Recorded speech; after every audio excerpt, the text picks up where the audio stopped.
बिस्मिल्लाहिर्रहमानिर्रहीम। अस्सलामु अलैकुम वरहमतुल्लाहि वबरकातुहू। बिस्मिल्लाह वस्सलातु वस्सलामु अला रसूलिल्लाह अम्मा बाद। नाज़रीन किराम, आप सबका इस्तक़बाल है हमारे यूट्यूब चैनल पयाम मुहम्मदी में। आज की गुफ्तगू का उन्वान है ख़ानदानी फ़क़ीर।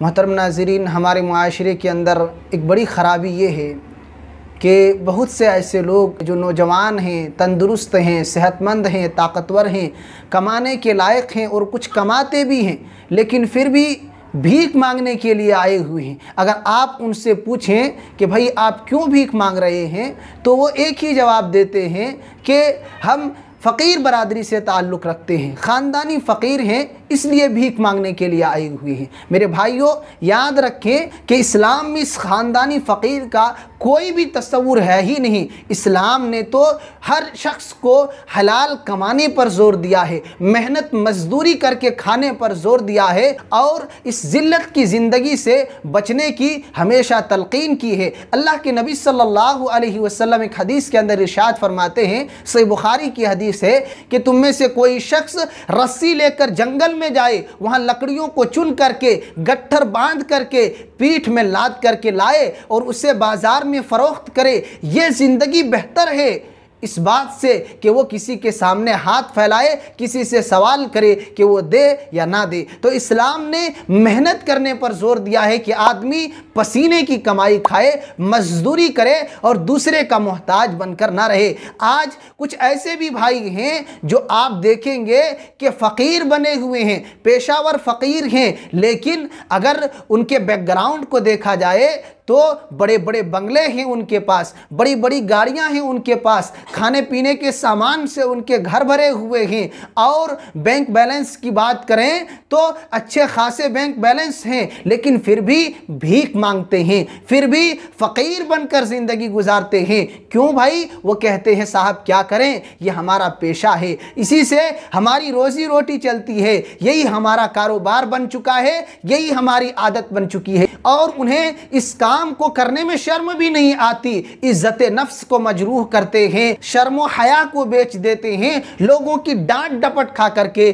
भीख मांगकर जिंदगी गुजारते रहते हैं। तो मेरे भाइयों, याद रखें कि ये भीख मांगने की जिंदगी, ये फ़कीर बनकर जिंदगी गुजारना, ये आर की ज़िंदगी है, ये ज़िल्लत की ज़िंदगी है और इस्लाम ने इसे पसंदीदगी की निगाह से नहीं देखा है। इस्लाम पसंद ये करता है कि इंसान मेहनत करके कमाए और ये जो पेशावर फ़कीर बने हुए हैं और ऐसे ही ख़ानदानी फ़कीर बने हुए हैं, इनकी वजह से जो वाक़अतन ज़रूरतमंद हैं, जो वाक़अतन मोहताज हैं, जिन तक सदका व खैरात पहुँचनी चाहिए, पूरे सदका व खैरात उन तक नहीं पहुँच पाते हैं। तो एक एतबार से ये ख़ानदानी और पेशावर फ़कीर गरीबों की पेट में लात मारते हैं, उनके हक़ को छीन लिया करते हैं। लिहाजा ऐसे तमाम लोगों से गुजारिश है कि आप इस ज़िल्लत की ज़िंदगी से तौबा करें, इस अमल से बाज आ जाएं और आप इस काम को छोड़ दें कि ये काम पसंदीदा काम नहीं है, आप इन सदका व खैरात के मुस्तहिक नहीं हैं, ये आपका हक़ नहीं है, ये गरीबों और मोहताजों का हक़ है। इस्लाम ने कहीं भी ये तस्वुर नहीं दिया है कि अगर इंसान फ़लाँ बरादरी से ताल्लुक़ रखता हो तो उसके लिए भीख मांगना जायज़ है या वो भीख मांग कर ज़िंदगी गुजारे, हरगिज़ नहीं। इस्लाम ने हर शख्स को मेहनत करके हलाल रोज़ी कमाने पर ज़ोर दिया है और दूसरे के सामने हाथ फैलाने से रोका है, इसलिए कि ये ज़िल्लत की ज़िंदगी है। अल्लाह के नबी सल्लल्लाहु अलैहि वसल्लम की चंद अहादीस हम आपके सामने रखते हैं कि जो इंसान बग़ैर किसी सख्त मजबूरी के लोगों के सामने हाथ फैलाता है, भीख मांगता है और ये ख़ानदानी फ़कीर और पेशावर फ़कीर का ढोंग रचा करके लोगों के सामने हाथ फैलाता है, कितनी शदीद धमकी अल्लाह के हबीब सल्लल्लाहु अलैहि वसल्लम ने दी है। एक रिवायत के अंदर अल्लाह के नबी सल्लल्लाहु अलैहि वसल्लम इरशाद फरमाते हैं, मन सअल अन्नास अम्वालहुम तकस्सुरा, कि जो शख्स लोगों से सवाल करता है अपने माल को बढ़ाने के लिए, दौलत को बढ़ाने के लिए, फ़इन्नमा यसअलु जमरा फलयस्तक़िल औ लियस्तक्सिर, वो इंसान आग के अंगारे को जमा करने में लगे हुए हैं। वो चाहे कम मांगे या ज़्यादा मांगे, लेकिन वो दौलत नहीं आग जमा कर रहे हैं। और जाहिर सी बात है ये कोई खुशी और खूबी की बात नहीं है। दूसरी रिवायत के अंदर अल्लाह के रसूल फरमाते हैं, मा यज़ालु रजुलु यसअलु नास हत्ता यअतिय यौमल क़ियामा व लैसा फ़ी वजहिही मुज़अतु लहमिन, कि जो शख्स हमेशा भीख मांगता है, लोगों से सवाल करता है, वो क़यामत के दिन इस हाल में उठाया जाएगा कि उसके चेहरे में गोश्त का एक टुकड़ा भी ना होगा, उसके चेहरे से सारे गोश्त नोच लिए गए होंगे, ख़त्म कर दिए गए होंगे। यकीनन ये एक मोमिन के लिए क़यामत के दिन बड़ी ज़िल्लत की बात होगी, रुसवाई की बात होगी, क्योंकि साहिबे ईमान के लिए वो दिन तो इनाम का दिन होगा। ऐसे में अगर किसी इंसान के चेहरे की यह हालत हो तो यकीनन ये उसके लिए ज़िल्लत है। और तीसरी रिवायत है, अल्लाह के नबी सल्लल्लाहु अलैहि वसल्लम ने इरशाद फरमाया, मन सअल अन्नास वलहु मा युगनीहि, कि जो लोगों से सवाल करता है जबकि उसके पास इतना माल है कि वो मांगने से बेनियाज हो सकता था, भीख मांगने से बच सकता था, लेकिन फिर भी मांगता है, तो क़यामत के दिन इस हाल में उठाया जाएगा कि उसके चेहरे में जख्म और खराश होंगे।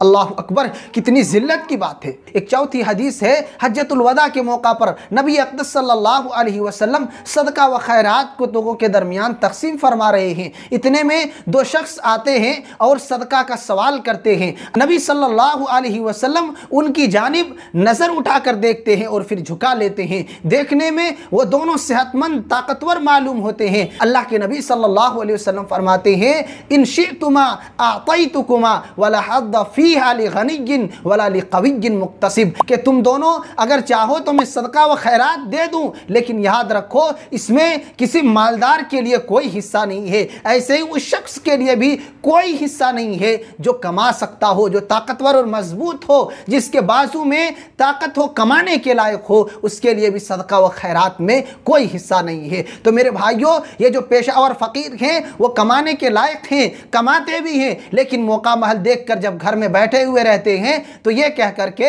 कि मैं फला बरादरी से ताल्लुक़ रखता हूँ, भीख मांगते चले जाते हैं। और मुआशरे में एक माहौल बन चुका है और इन लोगों की वजह से मुआशरे के जो अच्छे खासे लोग हैं, जो बावकार बाअज़मत लोग हैं, उनकी इज्जत भी मजरू हो जाती है और वो भी मायूब समझे जाने लगते हैं कि आपके इलाके से इतने लोग भीख मांगते हैं, इतने लोग रोज़ाना आते हैं, इस तरीके की बातें उनको सुनने को मिलती हैं। ऐसे ही इन पेशावर और ख़ानदानी फ़कीरों की वजह से बसा औकात अगर कोई वाक़अतन मजबूर होता है, जिसको माली इमदाद की ज़रूरत होती है, हमें उनको देने में भी शक होने लगता है कि वाक़अतन ये ज़रूरतमंद हैं या मुआशरे में जिस तरीके से लोग नाटक करते हैं ये भी नाटक कर रहे हैं, इसलिए दूँ या ना दूँ ये इंसान शशो पंज में और रैब तज़ब्ज़ुब में रहता है कि इनको दूँ या ना दूँ। तो ये भी जो हकीकी हक़दार हैं, जो मजबूर होते हैं, बसा औकात इन लोगों की वजह से उनकी मदद भी नहीं हो पाती है।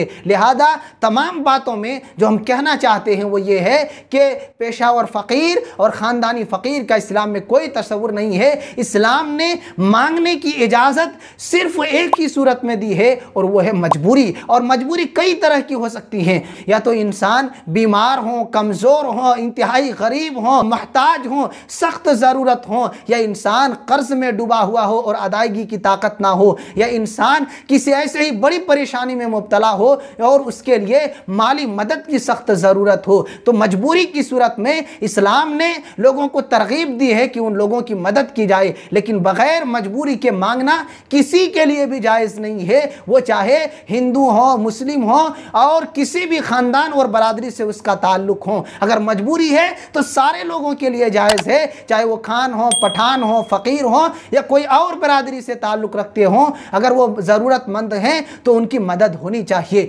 लिहाजा तमाम बातों का ये खुलासा है कि इस्लाम ने हलाल रोज़ी कमाने और खाने पर जोर दिया है, इसलिए मेहनत और मजदूरी करके खाएं। ऐसे भाइयों से गुजारिश है कि आप मेहनत करें, इस ज़िल्लत की रोज़ी से अपने आप को बचाएं और जितना कमा सकते हैं हलाल रोज़ी कमाएं, मेहनत करें और अल्लाह ताला से बरकत तलब करें कि उसके ख़जाने में कोई कमी नहीं है, वो खूब अपने बंदों को देता है और हमें भी अता करेगा। लिहाजा दूसरे के सामने हाथ फैलाने से बेहतर है कि अल्लाह के दरबार में जाएं और मस्जिद में अल्लाह से दुआ करें, दूसरे के सामने हाथ फैलाने की इंशाअल्लाह नौबत ही नहीं आएगी।